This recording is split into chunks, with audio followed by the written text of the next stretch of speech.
Okay, so this is what we have on the screen is actually still a part or continuation of Unit 3.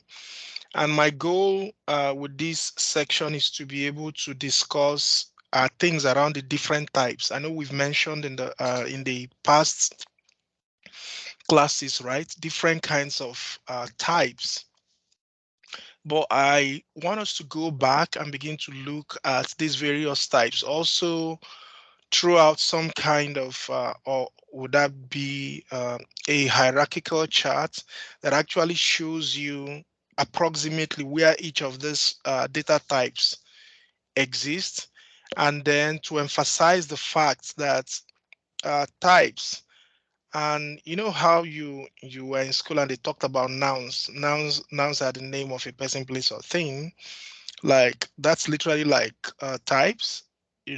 Sometimes they're called objects. So it's that idea of creating a personhood around some real or abstract ideas or concepts, right? So that you imbue them with human-like or living person type characteristics, which would include things like properties and behaviors, or what we call in programming generally methods. So every single thing that you run into somehow, especially any living thing, right, has properties and methods. So properties are the attributes they have, right? A lion has certain attributes that dogs do not have. Fishes have certain attributes that cats do not have. So if I'm trying to model any kind of type, one of the things I want to do is to be able to start by identifying their various characteristics or quote unquote attributes. And then I would find associated methods or behaviors of those types. So if I'm thinking of a fish, right, I will be thinking about things like the size of the fish, the length of the fish, um, the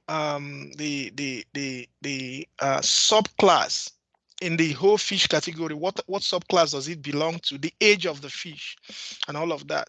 When I'm thinking about the methods around the fish, right? Definitely, the ability to swim will be one of the methods, right? The ability to breathe in water will be one of those methods, so and on and on and on. So if I want to do that model, I want to be talking to maybe a marine biologist. I don't know whether that would be, so that I can understand some of those methods, so that I can now model those methods, and then I can now store that information, and build a program around it, right?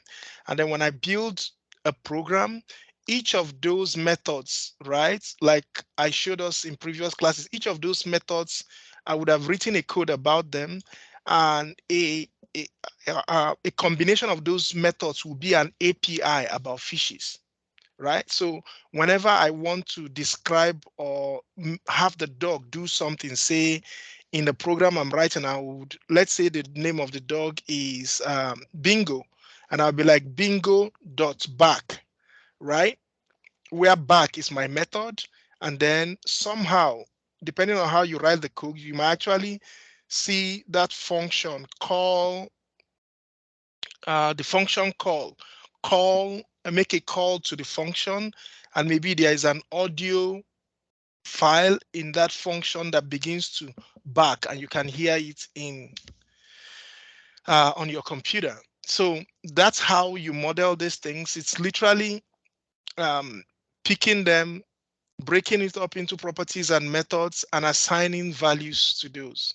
So um, that's where I begin to call up in Swift, right? There are different kinds of types. There's what you call the named types, and then you have the compound types. Remember in a previous class, right?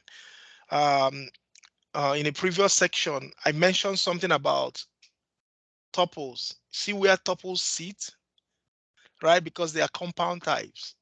Because if we remember, couples, you know, um, can handle several data types put together. So they are not simple types. Then you also have the named types, and there are two types of name types. You have the user defined types, because usually it's the programmer, right, that's always creating a lot of these types, right? So like you use your class, or you use your structs, or your enumerations, or your protocol, right?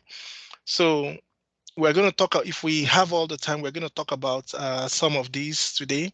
And then these are the standard library types. Remember your character, your string that we already covered in this class, integer, arrays, dictionaries, optionals. And then, so that's how everything is arranged.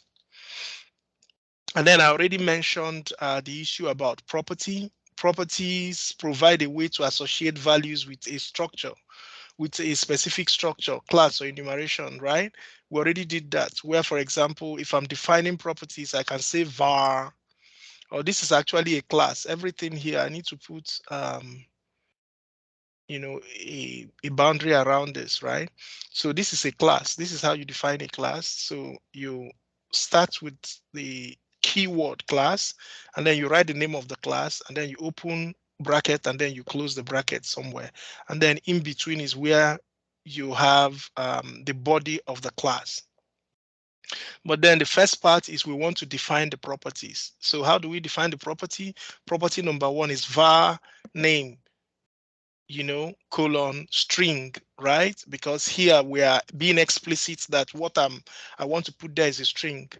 But because I haven't decided on what string to put there, I can put a placeholder, you know. So, and then I also want an integer, and I, create this property and assign it to 0, right? That's my initialization. So eventually I can now at some point do a call, and if I provide the name and the score, the information, the parameters, the arguments, right, will loop back into the parameter here, and you have, of course, there are going to be other lines of code where you tell it what to do. So this is just the properties, but eventually you're also going to have the methods. And the distinction or the difference between the properties and the methods is that the methods actually manipulate the properties to be able to give us a certain outcome. We're going to see some more about that. So methods, right, support the functionality of an instance, and I'm going to talk about what an instance is in two ways. They provide ways to access and modify the instance's properties, and then it providing functionality related to the instance purpose. In other words, for example, for a dog, right, what a method does is that it provides, functionality that is in line with the purpose of the instance. So for example, look at how you think about it. So there is a class called dog, right? There are so many kinds of dog. So irrespective of the breed of that dog, it's in a class called dog. But then one of the chihuahuas, right, and a specific chihuahua called, say, Robin, is an instance of that class. That's what an instance is. So when you see this, it says provides ways to access and modify the instances properties. So the properties of that particular instance, that chihuahua in the class of dogs, right, is what the method does. And then it provides functionality, for the dog to function. As I model it and I bring it into the system, I need to be able to create those methods, and that's what gives it the superpowers of being a dog and not a cat. There are things dogs can do and cats can do. How do I build in those functionalities and those abilities in the dog? I use a method. So this is an example of a class. Forget about the broken lines, right, all over the place, but that whole thing is one thing. So let's say this is, I start with a class. Just give me a minute. Let me actually do something. Let me change the color of this to say this so that you can see where it starts and where it ends. Boom. Right? So this starts here. This starts here and ends here. Right? And this starts here so that you can see the distinctions. There are clear distinctions in these things. So these are different functions doing different things. Okay. So this is an example of a class. Notice this class, right? I start my class by using the keyword class, and then I name it. This class is a counter. So I describe it, give it a name that is descriptive enough that whenever anybody sees it, they know what I'm talking about. That's a counter. So I open brackets. Whenever you're writing a class function, you have to open a bracket and close that bracket. Then in between that bracket, you now define your property. So we've defined our property, which is var, right? We've defined our property var, and let me see, just a minute. So we defined our property var count equals to 0, right? That's the property name. And then this is a function.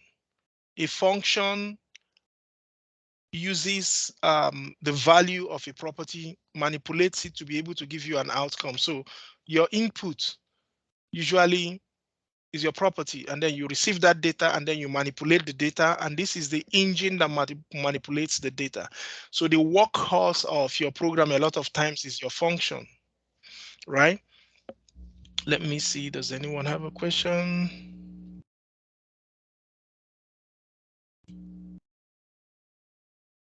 Oh, just a minute. Was someone raising their hand? Nope. Okay. So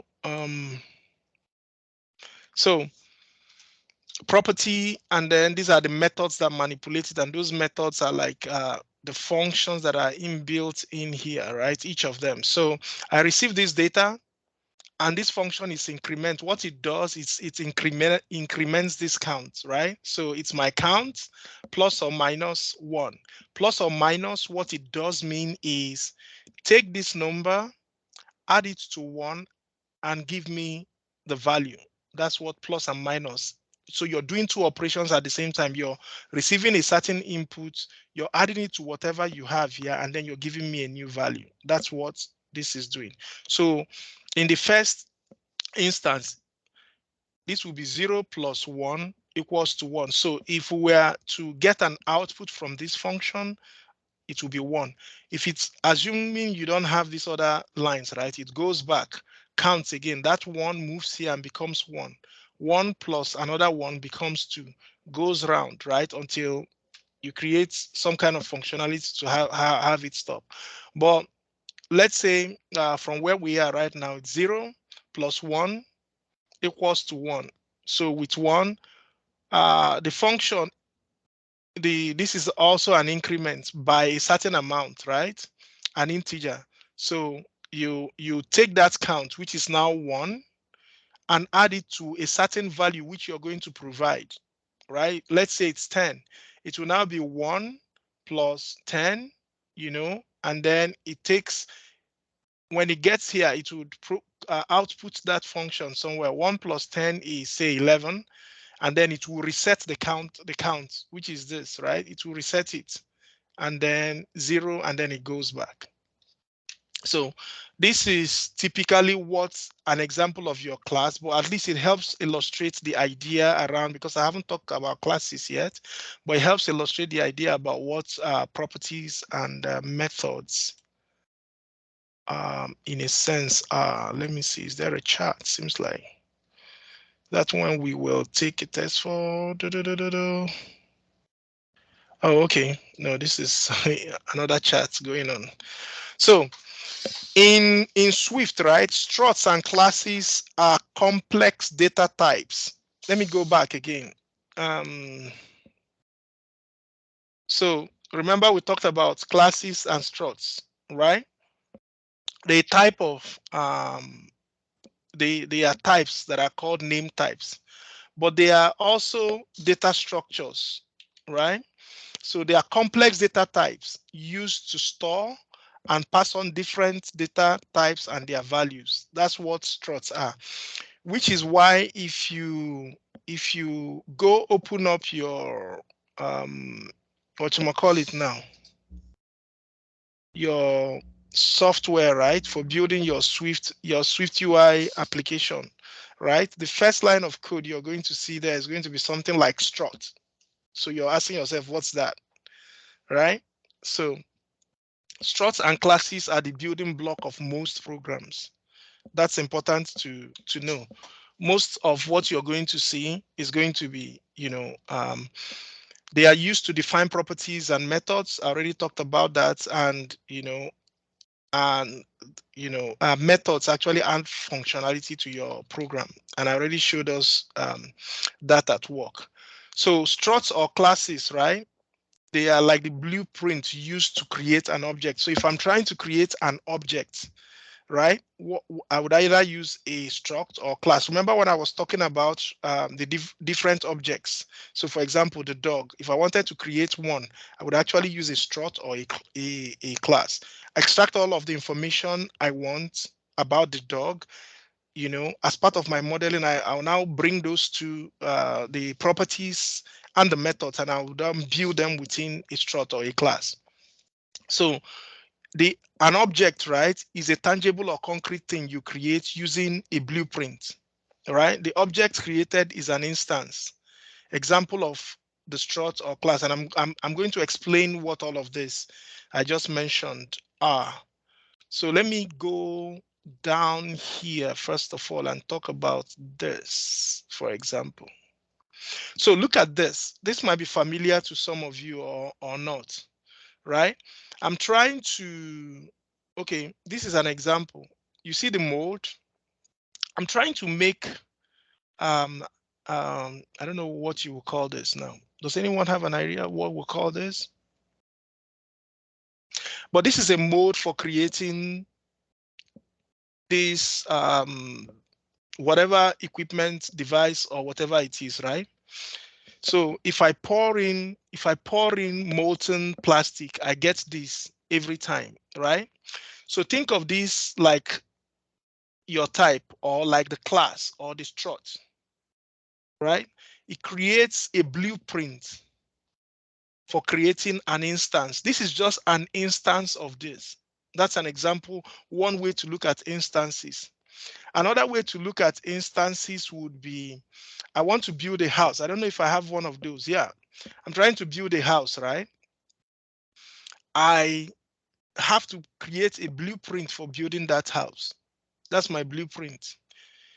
Each of the house in the division that I crank out from this drawing, right, is an instance of that blueprint, right?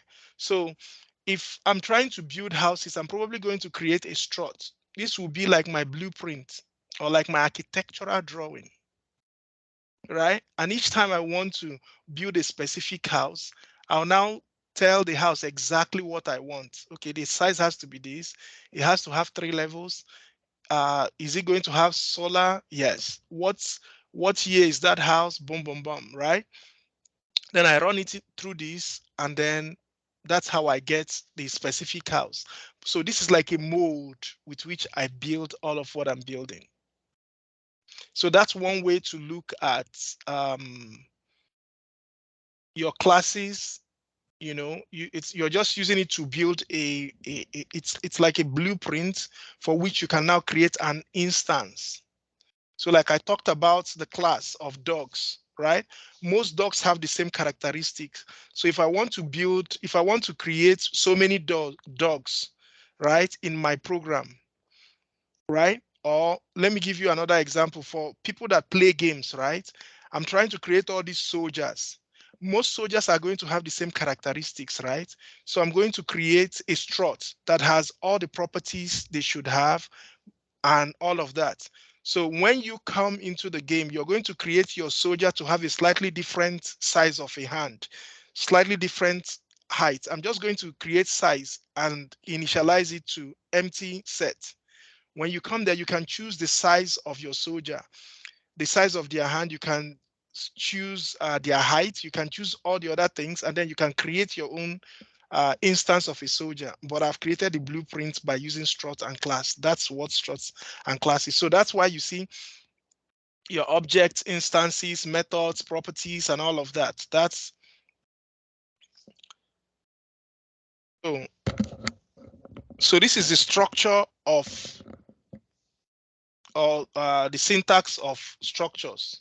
You know, strut, and then you give it the name. The name can be anything, open and close bracket, and this is where you begin to write whatever. Same thing, look at class. They are very similar. Later, we'll probably talk about the differences between a strut and a class, but something we can do later. But what we have here, your strut, let's say it's resolution. This is the width, this is the height. This is a class, same thing. Resolution, var, interlaced false. This is actually talking about some video program, right? It's just listing. So everything you have here are just properties, things we've already talked about. Yeah. So this is another one. This is a strut about a student grade, right? I can list everything here. English. I can put the grade, math, chemistry. So I can use the struts to create something like that. We've defined a student grade strut type with 3 properties: English, math, and chemistry. Suppose we want to store the grades, right, of multiple students, right? So remember, in this case, we have created the strut.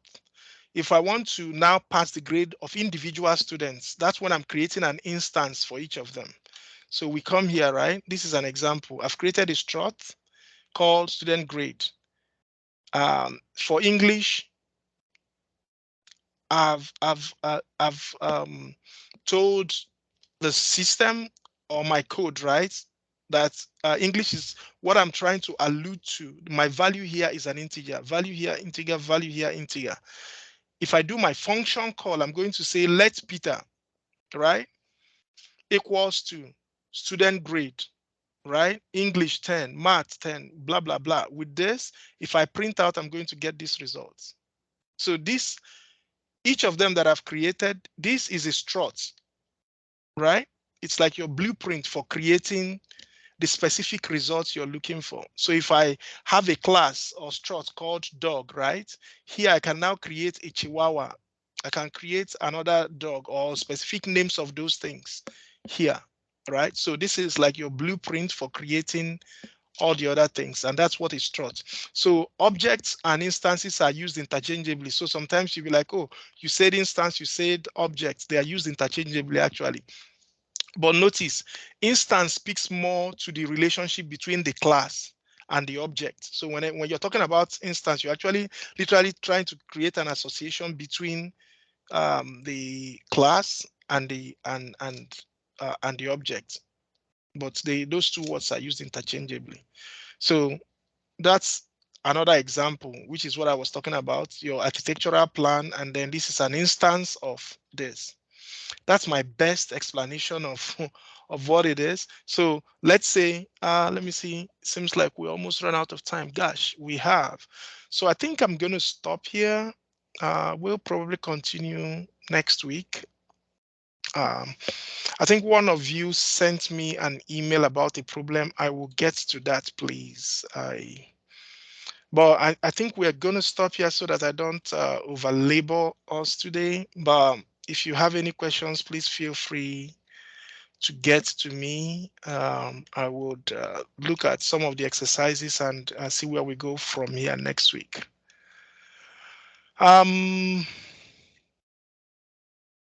So just a minute. Let me look at this question.